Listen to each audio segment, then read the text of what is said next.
Hello, my dear friends and law aspirants. Welcome back once again on Utkarsh classes. This is Hasib Chauhan, mentor for your legal reasoning. So, dear friends, कई सारी classes में बहुत से बच्चों के ये एक छोटा सा डाउट रहता है कि सर कोर्ट का सिस्टम फॉर्मेट क्या है, जुडिशरी की सीढ़ियां क्या है, हायरार्की क्या है। तो काफी क्लासेस में तो समझा देते हैं, लेकिन मोस्ट प्रोबेबली इतना टाइम डिटेलिंग में नहीं मिल पाता बेटा कि आप लोगों तक ये चीज पहुंचा सकें, क्योंकि अब आप जो पैनल देखने वाले हैं ना, आपको खुद को समझ में आएगा कि कितना टाइम लगता है इस तरीके की इंफॉर्मेशन को आप तक पहुंचाने में। तो देखो, सुप्रीम कोर्ट, अलग अलग हाई कोर्ट, फिर डिस्ट्रिक्ट जज, फिर judiciary first class, second class, municipal court, सबको यहां पर कवर करने की कोशिश की है। ये है आपका top to bottom system, supreme court, high court, district court, subordinate और structure of Indian judiciary system, जिसमें और भी चीजें ग्राम पंचायत वगैरह सब आती हैं। अब हम बात करें तो सबसे पहले हायरार्की की बात करें तो supreme court, high court, district court and additional district जज, सबऑर्डिनेट जज, क्लास फर्स्ट, फिर है सेकंड। अब ये जो मेट्रोपॉलिटन मजिस्ट्रेट वाला सिस्टम जो था ना, वो अब बीएनएस में नहीं है, और ये वाला जो है म्युनिसिपल कोर्ट वाला, ये सिस्टम भी बहुत रेयर चांस में आपको देखने को मिलेगा। लेकिन मोस्टली यहां तक तो आपको सबको पता ही होना चाहिए, और इनके मोस्ट प्रोबेबली क्या वर्क होते हैं, क्या काम होते हैं, वो भी समझने जरूरी है। तो hierarchy of court in India is a pyramidal structure with the Supreme Court at the top and lower court at the bottom. The court hears civil and criminal cases including dispute between individual and government. तो यहां पर ये सारे के सारे, चाहे वो civil से रिलेटेड हो, आपसी झगड़े हो, चाहे गवर्नमेंट से रिलेटेड कोई झगड़े हो, या फिर किसी और के साथ में कोई झगड़ा हो, ये सारे के सारे हमारे जुडिशरी सिस्टम का हिस्सा है। इन्हीं का काम है हमें न्याय दिलवाना। सुप्रीम कोर्ट की बात करें, हाईएस्ट जुडिशियल अथॉरिटी है। यहां पर ये अपील और कॉन्स्टिट्यूशनल इश्यूज को हैंडल करता है जो नेशनल इंपॉर्टेंस के लिए हो, और फाइनल आर्बिटर है लीगल डिस्प्यूट में। अगर किसी भी लॉ, किसी सेक्शन, किसी प्रोविजन पर कोई डाउट है, कोई प्रॉब्लम है, कोई यहां पर मिसकंसेप्शन डिटेल्ड आगे जा रही है, तो काम किसका है बेटा? यहां सुप्रीम कोर्ट का काम है। उसी का फैसला फाइनल माना जाएगा कि कौन सा प्रोविजन रखना है, कौन सा नहीं रखना है, कौन सी बात सही है, कौन सी नहीं। यहां पर अगर आप गौर करेंगे तो अपील और कॉन्स्टिट्यूशनल इश्यूज पे ऊपर बात करता है। हालांकि हम अक्सर बात करते हैं कि सर हम आगे जाएंगे और आगे बढ़ेंगे, हम और सुप्रीम कोर्ट तक जाएंगे। अरे ऐसा नहीं होता है। सुप्रीम कोर्ट में सारे के सारे केसेस लेने के लिए नहीं है उनके पास टाइम। उनके पास नेशनल इश्यूज हैं, उनके पास दुनिया से कॉन्फ्लिक्ट होने वाले कुछ ऐसी चीजें हैं जहां पर सुप्रीम कोर्ट को ध्यान देना है। इंटरनेशनल लॉज के कॉन्फ्लिक्ट होने पर कुछ इस चीजों पर ध्यान देना है। तो आपको क्या लगता है, आपके और मेरे प्रॉपर्टी की डीलिंग, अगर कोई झगड़ा हो गया, ब्रीच ऑफ कॉन्ट्रैक्ट हो गया, तो हम वहां तक जाएंगे? नहीं।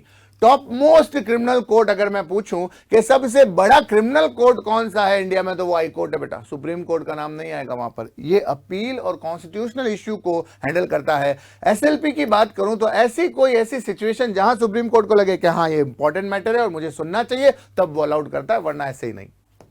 फंडामेंटल राइट के लिए हाँ आप जा सकते हैं। हाई कोर्ट की बात करें, हर स्टेट और यूटी में एक हाई कोर्ट होता है।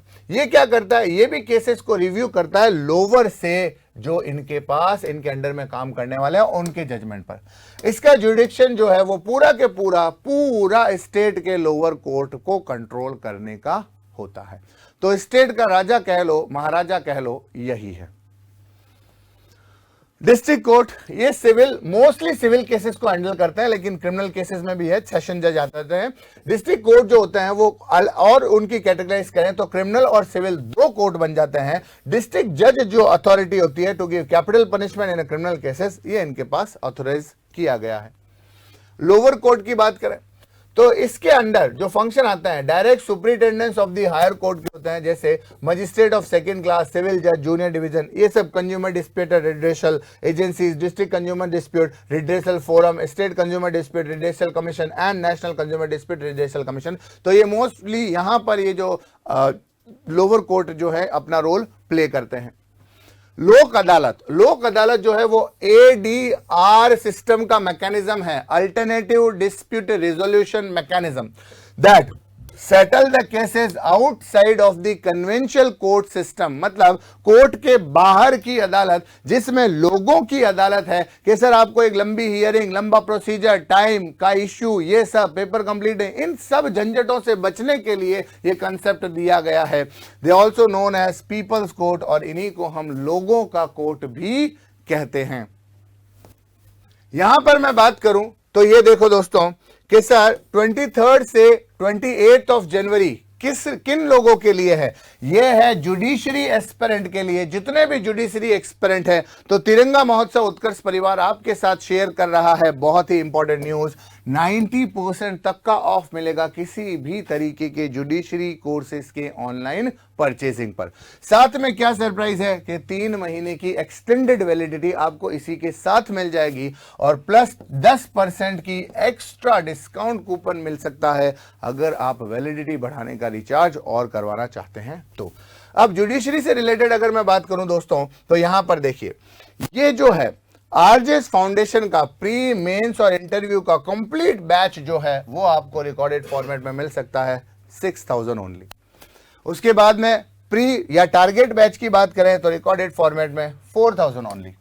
उसके बाद में मेंस बैच की बात करें तो यहां पर आपको स्टैंडर्ड ऑफर और स्टैंडर्ड प्राइस से भी कम प्राइस 4000 ओनली। और भी सुनो, एक और चीज है, जितने भी न्यू लॉज हैं, जो जुडिशरी एग्जाम्स के लिए आप ढूंढ रहे हैं, पढ़ने की कोशिश कर रहे हैं, ये रिकॉर्डेड फ्रॉम स्टूडियो आपसे मिलेंगे सारे के सारे 1500 ओनली। और जजमेंट राइटिंग, ऐसे राइटिंग जिसमें बहुत ज्यादा परेशानी फेस करते हैं दोस्त, वो ऐसे राइटिंग का भी पूरा के पूरा बंच आपको मिल सकता है 2024 के सिलेबस के according only and only 900 rupees. तो मौका मत चूकना, आप डेट मत भूलना।